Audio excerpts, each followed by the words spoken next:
Coed college में जाऊंगा, लड़कियां भी मेरे साथ पढ़ेंगी, मेरी दोस्त बनेंगी, और जिंदगी का मजा आ जाएगा। क्यों?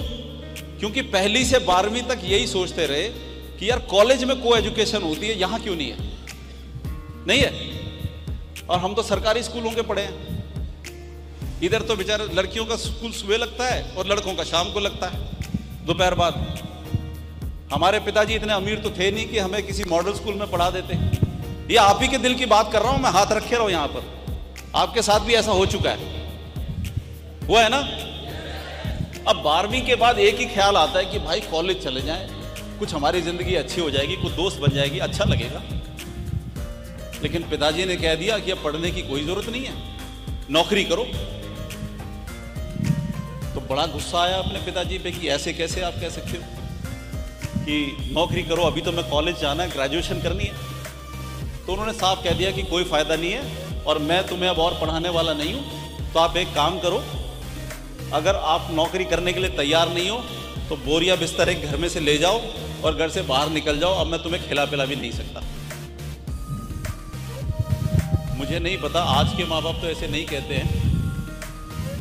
जो मेरी उम्र के हैं या मेरी उम्र के आसपास के हैं, अपने दिलों में दिमागों में झांक के देखो, क्या कभी आपके पिताजी ने आपसे ऐसा कहा?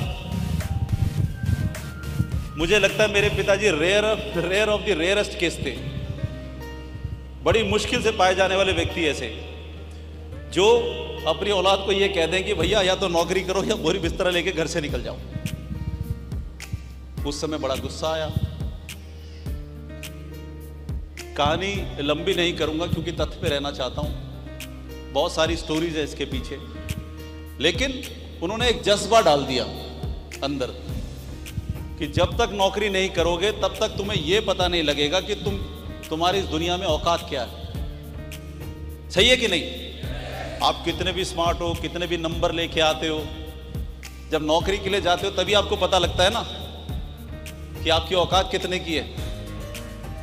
और हम लोग क्या है, वो औकात लिख के देते हैं बायोडाटा में कि सर मेरा कैरेक्टर बहुत अच्छा है, मैं यहाँ से पढ़ा लिखा हूँ, मैंने यहाँ से इतने नंबर लिए हैं, मेरी डिग्री इतनी है, और मुझे आपका जॉब प्रोफाइल पसंद है जिसमें 8 घंटे की नौकरी है, मैं 8 घंटे की नौकरी में बड़ा आपके सेटिस्फेक्शन के साथ काम करूँगा और मुझे इतने हज़ार की सैलरी एक्सपेक्टेड है।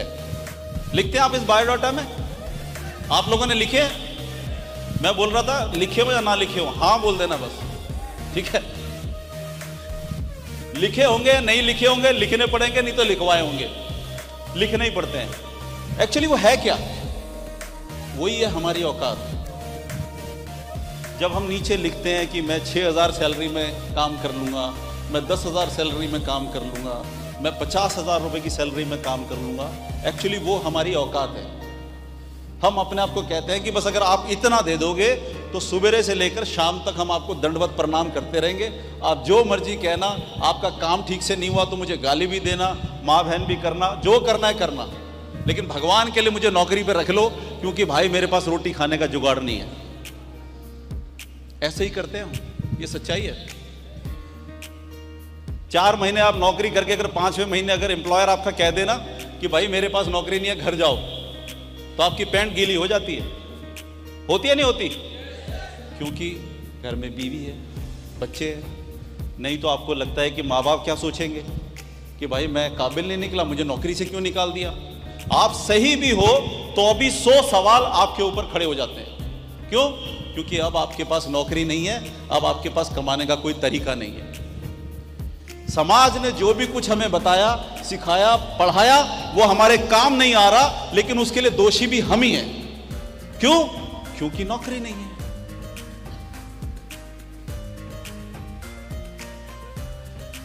बड़ा गुस्सा आया मुझे अपने पिताजी पे, लेकिन कोई बात नहीं।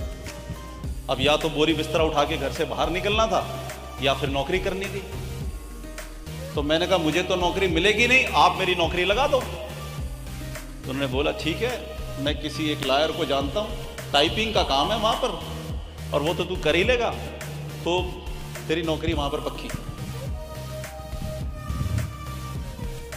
ये बात है दोस्तों 1986 की बात, 1986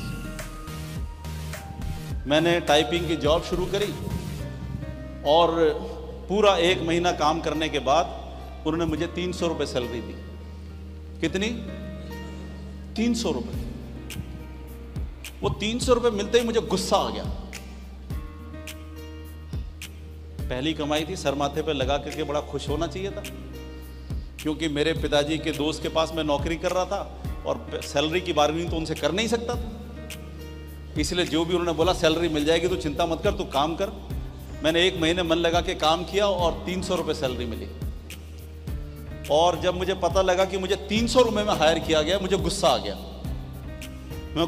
और मैंने आते ही उस सैलरी को अपने पिताजी के सामने रख के खुशी जाहिर नहीं की। मैंने सिर्फ अपने पिताजी से यही पूछा कि ये 300 रुपये उसने सैलरी दी है। तो उन्होंने बोला कि हाँ ठीक है, तेरे लिए इतनी काफ़ी है। मैंने कहा 300 रुपये मेरे लिए है? मैं 300 रुपये में काम करूँगा किसी के लिए? तो उन्होंने बोला कि और तेरी औकात क्या है, तू चपड़ासी लगने लायक भी नहीं है कहीं। क्यों? क्योंकि चपड़ासी की नौकरी भी नहीं मिलती आज। सच है? सच है? नहीं? मुझे बहुत गुस्सा आया। मैंने बोला मेरी औकात ये नहीं है, मैं इतने में काम नहीं करूंगा, मुझे इससे ज्यादा सैलरी चाहिए। कह रहे वो तो देंगे नहीं। कह रहे वो तो देंगे नहीं। मैंने कहा नहीं, मुझे इतनी चाहिए, अगर इतनी नहीं मिली तो मैं नहीं करूंगा। कितनी सैलरी चाहिए? मैंने कहा 1200 रुपये चाहिए। बस मैंने वहां जाकर के अगले दिन बोला कि मुझे 1200 रुपये चाहिए कम से कम नौकरी में। उन्होंने मेरे को हाथ जोड़ के कह दिया कि भाई कल से मत आना। मैंने भी अपने पिताजी से आके कह दिया जी कि उन्होंने कह दिया कल से मत आना। और आपको तो पता ही है फिर हमारे पेरेंट्स का कैसे रिएक्शन रहा होगा, झेलना पड़ता है। आप भी गुस्सा करते होंगे अपने बच्चों को, नहीं है? फायदा होता है गुस्सा करने से? कोई फायदा नहीं होता है। मुझ पे भी नहीं हुआ। अगर आप मुझे सुनते रह रहे हो तो बीच में ओके ओके बोल देना, ठीक है? यस यस, क्योंकि नींद आ जाती है यहां पर। मैंने सुना है उड़ीसा के लोगों को 1 से 5 के बीच में नींद आ जाती है। आपको भी आती है?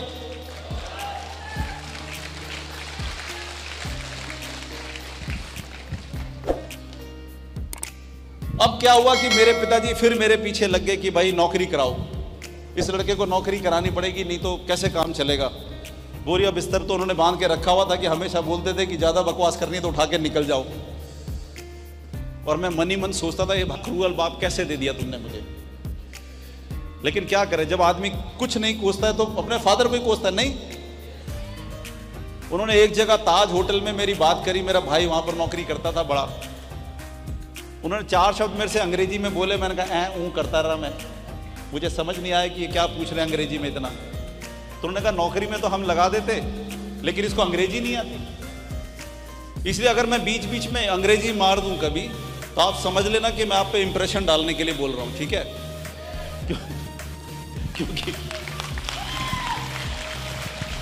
क्योंकि हमें उस वक्त पता लगा था कि भाई इंप्रेशन डालने के लिए और नौकरी करने के लिए अंग्रेजी आनी बहुत जरूरी है। उसका भी कसूर मैंने अपने पिताजी पे ही डाल दिया कि आपकी वजह से मुझे नौकरी नहीं मिली, क्योंकि अगर आपने मुझे किसी कॉन्वेंट स्कूल में डाला होता तो मैं कम से कम अंग्रेजी तो बोल सकता था। ये ताली आपको इसलिए बजानी चाहिए क्योंकि ये सब काम आप अपने घर में भी करते हो। हमेशा अपनी जिंदगी खराब के लिए, मैं तो बस बच्चों के लिए जी रही हूं। हमेशा अपने कसूरों के लिए दूसरों को हम लोग जिम्मेदार बनाते हैं। मेरे पिताजी ने मुझसे कहा कि ठीक है इसकी नौकरी लगानी पड़ेगी, वो दोष भी मैंने उनको दे दिया। मैंने कहा आप मेरे बारे में चिंता ना करो, मैं कुछ कर लूंगा। आप देखते हो अखबारों में ऐड आती है, अखबारों में ऐड आती है। तो मेरे पिताजी क्या किया करते थे कि अखबार में ऐड देखते थे कि कहां कहां पर नौकरियां निकली हुई हैं, और उस अखबार को लेकर के वहां पर अप्लाई करते थे। मेरी तरफ से चिट्ठी बना करके लिफाफा बंद करके मेरे हाथ में दिया करते थे, और ऑफिस जाते वक्त मेरे से कहते थे कि अगर तेरे में जरा सी भी शर्म है तो इसको पोस्ट कर दियो। आप इसका मतलब समझ रहे हैं कि मैंने कभी किसी नौकरी के लिए अप्लाई नहीं किया, मेरे पिताजी मेरे लिए सारी अखबार में ढूंढते थे कि कौन कौन सी नौकरी इसके लायक हो सकती है 12वीं पास आदमी के लिए।